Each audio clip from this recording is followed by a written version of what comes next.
सालों पहले चांदनगर के पास एक जंगल था।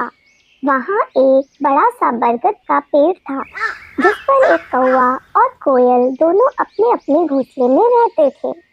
एक रात उस जंगल में तेज आंधी चलने लगी।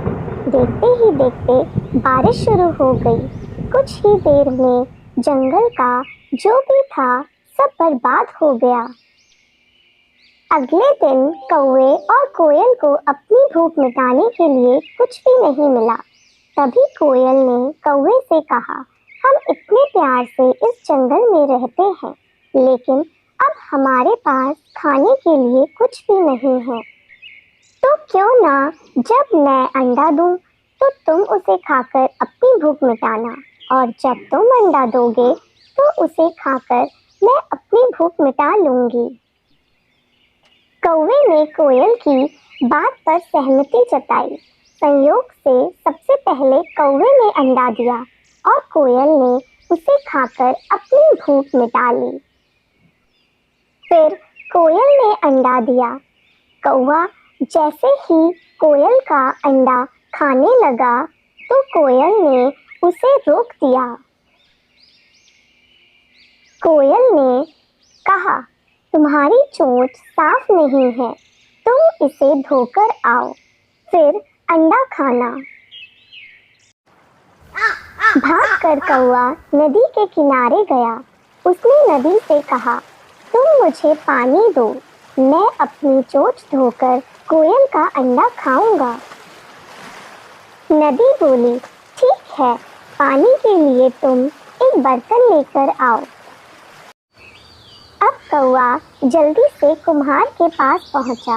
उसने कुम्हार से कहा, मुझे घड़ा दे दो, उसमें मैं पानी भरकर अपनी चोंच धोऊंगा और फिर कोयल का अंडा खाऊंगा। कुम्हार ने कहा, तुम मुझे मिट्टी लाकर दो, मैं तुम्हें बर्तन बनाकर दे देता हूँ। यह सुनते ही कौवा धरती माँ से मिट्टी मांगने लगा। वो बोला, माँ मुझे मिट्टी दे दो, उससे मैं बर्तन बनवाऊंगा और उस बर्तन में पानी भरकर अपनी चोंच साफ करूंगा। फिर अपनी भूख मिटाने के लिए कोयल का अंडा खाऊंगा।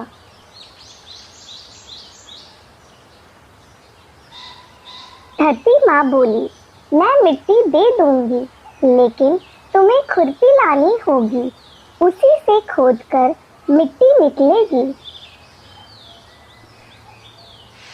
दौड़ते हुए कौवा लोहार के पास पहुंचा। उसने लोहार से कहा, मुझे खुरपी दे दो, उससे मैं मिट्टी निकाल कर कुम्हार को दूंगा और बर्तन लूंगा। फिर बर्तन में पानी भरूंगा और उस पानी से अपनी चोंच धोकर कोयल का अंडा खाऊंगा। लोहार ने गरम गरम खुरपी कौवे को दे दी। जैसे ही कौवे ने उसे पकड़ा, उसकी चोंच जल गई और कौवा तड़पते हुए मर गया। इस तरह चतुराई से कोयल ने अपने अंडे कौवे से बचा लिए।